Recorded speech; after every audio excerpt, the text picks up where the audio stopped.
Hello everyone, welcome back to my YouTube channel. और आज मैं एक बहुत स्पेशल वीडियो लेकर आया हूं जो एक बिगिनर के लिए बहुत इंपॉर्टेंट है, जिससे उसको पता चलेगा कि कौन सी ऐसी टॉप कमांड्स हैं जो एक रियल आईटी वर्ल्ड में काम आती हैं और वो हर एक लिनक्स एडमिन को पता होनी चाहिए। तो चलिए शुरू करते हैं। ये मैंने टॉप 15 कमांड्स का डेटा बनाया है जो बहुत इंपॉर्टेंट है और हर एक लिनक्स एडमिन यूज करता है अपने डे टू डे टास्क में। तो चलिए शुरू करते हैं। सबसे पहले कमांड है सीडी और ये होता है navigate between directories. That means कि अगर आप किसी डायरेक्टरी में जाना चाहते हैं तो उस केस में आप एक सीडी कमांड का यूज करते हैं। अब इसको प्रैक्टिकल डेमो से समझते हैं। तो मान लीजिए कि हम अभी करंटली अपनी रूट डायरेक्टरी में हैं और हमको अपनी होम डायरेक्टरी में जाना, तो उसके लिए हम क्या करेंगे, सीडी होम।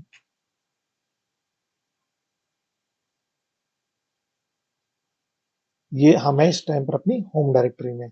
इसी तरीके से अगर हम चाहते हैं कि हम किसी ईटीसी फोल्डर या वेयर फोल्डर में जाए तो उसके लिए हम करेंगे सीडी वेयर। हम चाहते हैं कि हम किसी ईटीसी फोल्डर में जाएं, तो इस तरीके से आप सीडी कमांड से किसी भी डायरेक्टरी में नेविगेट कर सकते हैं। और सीडी कमांड के और भी यूजेस है, जैसे कि मान लीजिए आप चाहते हैं कि इस ईटीसी फोल्डर से आप बाहर आ जाएं सिर्फ सीडी कमांड के थ्रू, उसके लिए आप यूज करेंगे सीडी डॉट डॉट। अब आप अपनी रूट डायरेक्टरी में आ गए हैं। अब मान लीजिए कि आप ईटीसी फोल्डर के किसी भी और फोल्डर में है। मान लीजिए मैं इस टाइम पर सीडी फोल्डर के क्लाउड वाले फोल्डर में चले जाता हूँ, सीडी क्लाउड। अब जो मेरी करंट वर्किंग डायरेक्टरी वो है ईटीसी क्लाउड। अब मैं चाहता हूँ कि मैं डायरेक्ट रूट पे पहुंच जाऊं, तो या तो आप सीडी रूट कमांड यूज कर सकते हैं या तो आप कर सकते हैं सीडी।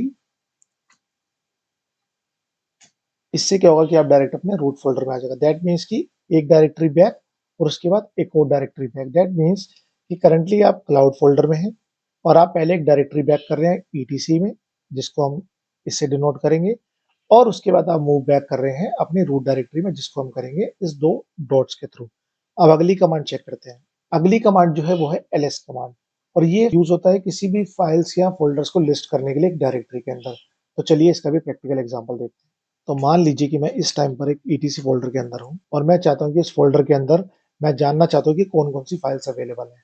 तो उसके लिए मैं सिंपल सा एक एलएस कमांड यूज करूंगा जो मुझे पर्टिकुलर ईटीसी फोल्डर का सारा डेटा दिखा देगा। अब आप इस डेटा को उस तरीके भी देख सकते हैं कि जिसमें आपको पता चल जाए कि कौन सी डायरेक्टरी है, कौन सी परमिशंस है, कौन इसका ओनर है, कौन इसका ग्रुप है, और ये कब क्रिएट हुई और कब लास्ट चेंज हुई। तो उसके लिए हम कमांड यूज करेंगे ls -ltr etc। अब ये एक डिटेल्ड व्यू इंफॉर्मेशन आ गई है एलएस कमांड की। L T R, L T means listing, T means time, R means reverse order. अब हम देखेंगे जैसे कि जो पहला जो माइनस का साइन है उसका मतलब होता है फाइल। अगर यहाँ डी होगा तो दैट मीन्स कि ये एक डायरेक्टरी है। अगर यहाँ पर कुछ भी नहीं होगा सो दैट मीन्स कि वो भी एक अननोन फाइल है। तो मान लीजिए अब हम जानना चाहते हैं कि इस पर्टिकुलर फाइल का ओनर कौन है, तो उसकी इंफॉर्मेशन यहाँ अवेलेबल है। ग्रुप कौन है तो उसकी इंफॉर्मेशन यहाँ अवेलेबल है। उसके पास कौन कौन सी परमिशंस हैं तो उसकी इंफॉर्मेशन यहाँ अवेलेबल है। जैसे कि रीड राइट यूजर के पास है, ग्रुप के पास सिर्फ रीड परमिशन है और अदर के पास रीड परमिशन है। और ये फाइल कब क्रिएट हुई, मार्च 30 को। इस फाइल का नाम क्या है, हुइस डॉट कॉन, कॉन्फ़िगरेशन फाइल। तो चलिए अब हम अगली कमांड की बात करते हैं। अगली कमांड है हमारी pwd, प्रिंट वर्किंग डायरेक्टरी, जो हमारे को बताती है कि हम किस डायरेक्टरी में करंटली हैं। तो इसके लिए सिंपल सी कमांड है pwd, जिससे हमारे को पता चल जाएगा कि हमारी करंट वर्किंग डायरेक्टरी कौन सी है। अगर आप एक फुल पाथ चाहते हैं तो उसकी इन्फॉर्मेशन भी इससे मिल जाएगी, बट आप करंट वर्किंग डायरेक्टरी को ईटीसी यहाँ से भी देख सकते हैं, या तो आप pw कमांड के थ्रू भी देख सकते हैं। कभी कभी ऐसा होता है कि हम डायरेक्टरी के बहुत अंदर जा चुके होते हैं, जैसे कि मान लो ईटीसी। अब इसके अंदर हम घुस गए क्लाउड में, उसमें हमने फाइल चेक करी, उसमें हम घुस गए क्लाउड डॉट इस वाले में। अब यहाँ से जानना बहुत मुश्किल है कि हम किस फाइल के अंदर है, किस पाथ के अंदर। तो उसके लिए सिंपल सा हम करेंगे pwd। ये हमारे को बता देगा कि हम इस etc फोल्डर के अंदर क्लाउड फोल्डर है और उसके अंदर भी cloud dot cfg dot D folder है, जिसके अंदर हम अभी करंटली वर्किंग है। इसी तरीके से आप pwd कमांड से अपनी करंट वर्किंग डायरेक्टरी के बारे में इंफॉर्मेशन ले सकते हैं। तो चलिए अब अगली कमांड के बारे में देखते हैं। अगली कमांड है uname-a, जो हमारे को बताती है ओएस की इंफॉर्मेशन और कर्नल की डिटेल्स। तो इसको भी प्रैक्टिकल एग्जांपल से समझते हैं। जैसे हमने ये uname-a कमांड रन करी तो उससे हमारे को पता चल गया कि जो हमारा ऑपरेटिंग सिस्टम है वो लिनक्स है, इसका होस्ट नेम ये है, और उसका जो कर्नल वर्जन है वो ये है, और डेट वगैरह जो इन्फॉर्मेशन आती है, और ये कौन से आर्किटेक्चर पे बेस्ड है, और ये GNU और लिनक्स लाइसेंस पे बेस्ड है। उसी तरीके से आप uname-a कमांड से किसी भी सिस्टम का ओएस वर्जन या तो आप उसका कर्नल इन्फॉर्मेशन जान सकते हैं, और इस ओएस वर्जन को आप जानने के लिए एक और कमांड यूज कर सकते हैं जिसमें आपको डिटेल्ड इन्फॉर्मेशन आ जाती है। कैट किसी भी फाइल को रीड करने के लिए etc os read release star, that means कि कोई भी इन्फॉर्मेशन उसके अंदर जो होगी, तो इससे हमारे को पता चल जाएगा कि हमारा जो सर्वर का नाम है वो है अल्मा लिनक्स, वर्जन ये 8.10 है, आईडी हमने इसका अल्मा लिनक्स दे रखा है जो एक निकनेम है, और वर्जन भी इन्फॉर्मेशन है, प्लेटफॉर्म कौन सा है, और इसका प्रेटी नेम का दैट मीन्स कि वो ओएस नेम क्या है, लोगो क्या है, ये सब इन्फॉर्मेशन इसमें आ जाएगी। तो अगली कमांड अब चेक करते हैं। अगली कमांड है कैट, जिसका मैंने आपको बताया कि किसी भी फाइल को रीड करने के लिए। लेट सपोज में फाइल का नाम है हमारे पास test.txt, इसको आप कैट कमांड के थ्रू रीड कर सकते हैं। हालांकि रीड करने के और भी तरीके, आप हेड कमांड भी यूज कर सकते हैं, जैसे कि होम test.txt। ये क्या करेगा कि उस फाइल के सबसे टॉप वाली लाइन को रीड करेगा, बट इस फाइल में सिर्फ एक ही लाइन है तो इसलिए ये सिर्फ इसी को रीड कर रहा है। हम लेस कमांड भी कर सकते हैं, जिसमें ये हमारे को बताएगा कि इस फाइल में क्या लिखा हुआ है, और ये आपको एक ऐसा फीचर देता है कि आप स्पेस के थ्रू फाइल को नेविगेट कर सकते हैं अगर आपकी फाइल बहुत बड़ी है, और क्यू से आप बाहर आ सकते हैं। और अब हम जानते हैं अगली कमांड के बारे में। तो होस्ट नेम जब आप कमांड यूज करते हैं तो दैट मीन्स कि आप अपने सिस्टम का होस्ट नेम जानना चाहते हैं, दैट मीन्स कि सर्वर नेम। तो चलिए इसको भी देख लेते हैं। तो जैसे कि मेरे सर्वर का नाम है local host dot local admin, तो इसी कमांड के थ्रू आप अपने सर्वर का नाम जान सकते हैं। अगर आपको अपने सर्वर का नाम चेंज करना है तो होस्ट नेम ctl हाइफन, आप अपने सर्वर का नया नाम भी चेंज कर सकते हैं इसी कमांड के थ्रू, होस्ट नेम ctl। तो चलिए अगली कमांड देखते हैं। तो जो अगली कमांड है वो है हमारी grep कमांड, जो यूज होती है किसी भी फाइल में टेक्स्ट में टेक्स्ट या पैटर्न को सर्च करने के लिए। तो चलिए इसको प्रैक्टिकल एग्जांपल से समझते हैं। तो मान लीजिए कि मेरी जो फाइल है उसका नाम है test.txt। पहले हम इस फाइल को रीड कर लेते हैं। अब हम चाहते हैं कि हम अपनी फाइल में से इस टेस्ट नाम को प्रिंट करवाएं और देखें कि ये टेस्ट इस फाइल में एग्जिस्ट करता भी है कि नहीं। तो उसके लिए हम यूज करेंगे grep टेस्ट होम test.txt। तो इसके थ्रू हमारे को पता चल गया कि इस फाइल के अंदर ये टेस्ट नाम की इंफॉर्मेशन भी एग्जिस्ट करती है। अगर आपकी फाइल बड़ी है तो वो आपको बहुत सारे टेस्ट की इंफॉर्मेशन दिखाएगा। अगर आपकी उस फाइल में टेस्ट बहुत जगह अवेलेबल है, दैट मीन्स कि अगर आप मान लो आपका 100 लाइन्स की फाइल है और उसमें टेस्ट 20 बार अवेलेबल है, तो वो आपको 20 बार दिखाएगा टेस्ट उस फाइल में कि वो कहाँ कहाँ अवेलेबल है। अब मान लीजिए मैं यूज करता हूँ grep दिस,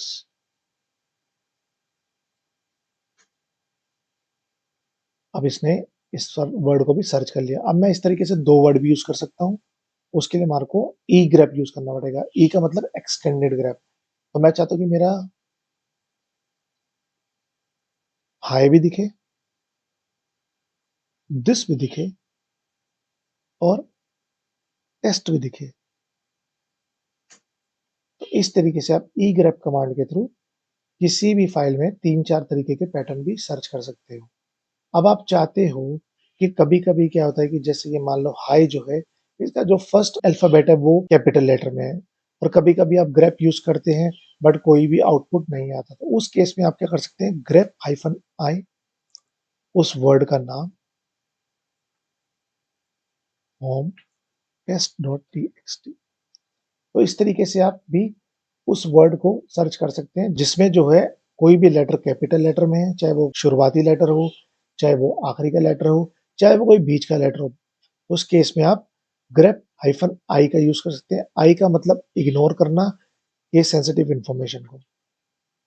अब जैसे देखिए, जैसे ही मैंने आई लगाया तो इसने इस एच आई इंफॉर्मेशन को पूरी फाइल में से प्रिंट कर दिया। अब इसने जो एच आई इंफॉर्मेशन दिखाई है वो दिखाई है पहले वाले में, हाई में, और दिस वाले में भी एक एच आई रहता है। अगर मैं चाहता हूं कि मैं सिर्फ हाई प्रिंट करवाऊं, इस आई को हटा के, तो ये सिर्फ इस एच आई की इंफॉर्मेशन देगा, बिकॉज वो वाला जो वर्ड है वो एक कैपिटल लेटर में है, तो इसीलिए हमने उसको आई यूज किया। अब सेम कमांड को आप ई ग्रेप के थ्रू भी यूज कर सकते हैं। अगर आपके पास मल्टीपल वर्ड्स हैं जो आपको सर्च करने हैं और आप श्योर नहीं है कि उसमें कौन सा वर्ड कैपिटल लेटर में है और कौन सा वर्ड स्मॉल लेटर में, तो इस केस में आप ई ग्रेप हाइफन आई को यूज कर सकते हैं। तो देखिए इसने दोनों वर्ड्स फिर से प्रिंट कर दिए। मान लो हमने टेस्ट भी प्रिंट करा लिया और हमें नहीं पता कि टेस्ट, अब मान लीजिए आप सोच रहे हो कि जो टेस्ट का फर्स्ट अल्फाबेट होगा वो बड़ा होगा, तो इस केस में आप इस तरीके से मेंशन करते हैं। अब देखिए, hi this is a test file. तो इसी तरीके से आप ग्रेप कमांड के साथ खेल सकते हैं। अब अगली कमांड को चेक करते हैं। अगली कमांड है नैनो। तो नैनो एक एडिट करने के लिए एक एडिटर है जो एक बहुत बिगिनर फ्रेंडली है। इसके ऑल्टरनेटिव्स भी हैं जैसे कि वी और विम। आप किसी भी एडिटर के थ्रू जो आपको पसंद हो किसी भी फाइल को एडिट कर सकते हैं। तो चलिए मैं नैनो से बताता हूँ। तो मान लीजिए हमने नैनो चलाना है अपने टेक्स्ट फाइल में जो हमने अभी चेक करी। जैसे हम एंटर करेंगे इस फाइल के अंदर एंटर हो जाएंगे और हम इस फाइल में कुछ भी अमेंड कर सकते हैं। Hi this is a second test line. इसको सेव कर लेंगे फाइल को। अब हम अगर इसको प्रिंट करवाएंगे तो ये दोनों लाइंस इसमें ऐड हो गई हैं बिकॉज हमने नैनो एडिटर करके एक लाइन के नीचे एक और लाइन ऐड करी है। चलिए हम नेक्स्ट कमांड देखते हैं।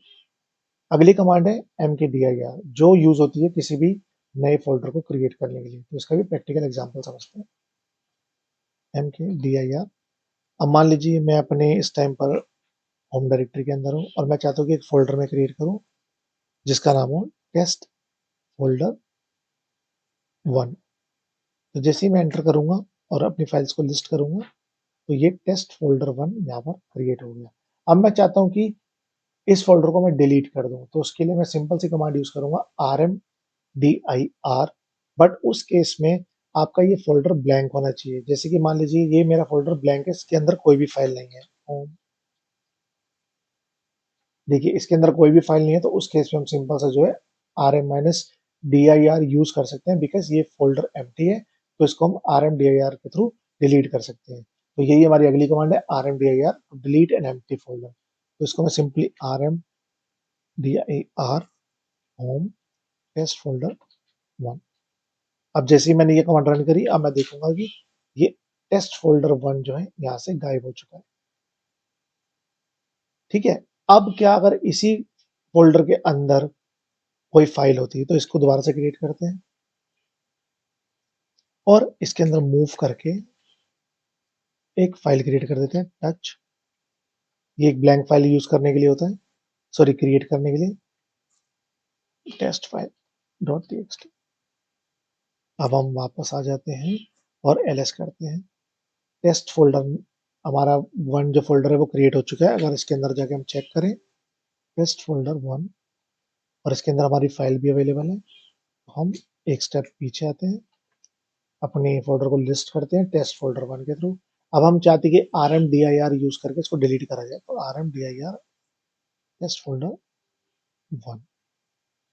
तो क्या लिखा उसने, rmdir कमांड का नाम fail to remove test folder directory not empty. That means कि इसके अंदर एक फाइल एग्जिस्ट करती है। तो उस केस में हम क्या करेंगे, अगर हमारे को किसी भी फोल्डर का सारा डेटा उड़ाना है अलोंग विद दैट फोल्डर, तो उसके लिए हम करेंगे rm-rf-om टेस्ट फोल्डर 1। तो अब क्या होगा कि टेस्ट फोल्डर जो होगा ये भी डिलीट हो जाएगा और इसके अंदर जो भी फाइल्स होंगी हमने स्टार से डिनोट कर दिया वो भी डिलीट हो जाएंगी। लेकिन किसी भी प्रोडक्टिव एनवायरनमेंट में ये rm-rf का यूज ब्लाइंडली मत करना बिकॉज ये आपका फोल्डर तो उड़ाएगा ही और उसका अंदर का सारा डेटा भी डिलीट कर देगा जो रिकवर नहीं हो सकता। तो हम इसको एज अ टेस्ट और एक डेमो के रूप में चेक कर रहे हैं। अब देखिए मैं अगर चाहूँ तो मेरा टेस्ट फोल्डर 1 यहाँ से गायब हो चुका है और उसके अंदर की जो भी फाइल होगी वो तो ऑटोमेटिकली गायब इस कमांड के थ्रू हो ही चुकी है। दैट मीन्स कि रिमूव फोर्स, कि हम यहाँ पर जो आरएम कमांड का यूज है, दैट मीन्स की जो पहली चीज है वो है रिमूव। हाइफन आर का मतलब होता है रिकर्सिव, दैट मीन्स कि उसके अंदर जो भी डेटा हो, और एफ का मतलब है फोर्स, फोर्सफुली उसको डिलीट कर दीजिए। चलिए अब अगली कमांड चेक करते हैं। अगली कमांड है हमारी df-hp जो होता है किसी भी डिस्क यूसेज को चेक करने के लिए। तो इसको प्रैक्टिकल एग्जांपल से समझते हैं। अब आप मान लीजिए आपके पास नोटिफिकेशन आता है कि आपकी डिस्क जो है वो फुल है, तो उस केस में आप कैसे चेक करेंगे कि डिस्क की इंफॉर्मेशन क्या है। तो उसके लिए हम सिंपल यूज करें df-hp ये हमारे को कंप्लीट डिस्क की इन्फॉर्मेशन दिखा देगा कि कौन सा फाइल सिस्टम है, क्या साइज है उसका, कितनी यूज्ड है वो, कितनी उसमें अवेलेबल है, कितना यूज्ड परसेंटेज है और वो किस सिस्टम पे माउंटेड है, फाइल सिस्टम पे माउंटेड है। कभी-कभी ऐसा होता है कि हमारी डिस्क में बहुत सारे फाइल सिस्टम होते हैं और हम अननेसेसरीली सब कुछ नहीं देखना चाहते और हम हमारे पास एक फाइल सिस्टम की इन्फॉर्मेशन होती है जिसका हम डेटा देखना चाहते हैं। सिंपल सा हम df माइनस एच पी उस फाइल सिस्टम का नाम यहाँ पे दे देंगे। जैसे कि मान लीजिए मैं यहाँ पर डेफ का नाम दे देता हूँ।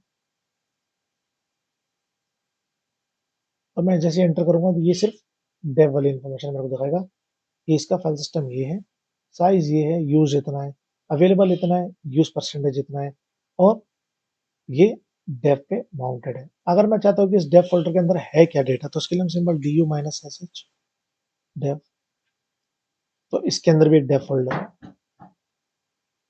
तो चलिए अब अगली कमांड चेक करते हैं।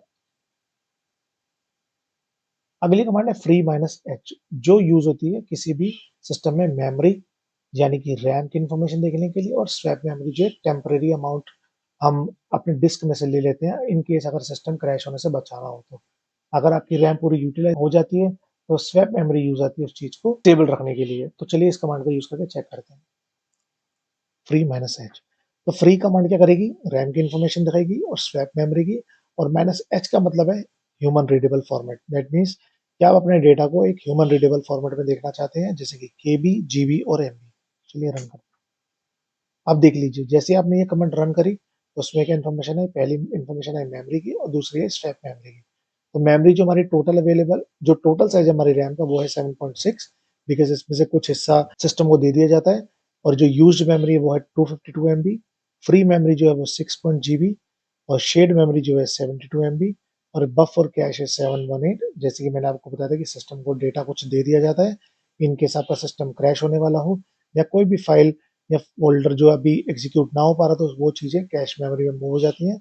और हमारा जो टोटल अवेलेबल मेमोरी है वो है 7.2 GB। और जैसे कि स्वैप मेमोरी के बारे में मैंने बताया था कि टोटल स्वैप मेमोरी का जो साइज है वो 2 GB है। यूज इसमें से कुछ भी नहीं है बिकॉज हमारे पास बहुत जीबी अभी फ्री पड़ा है और इसका पूरा ही डेटा भी फ्री के फ्री पड़ा है।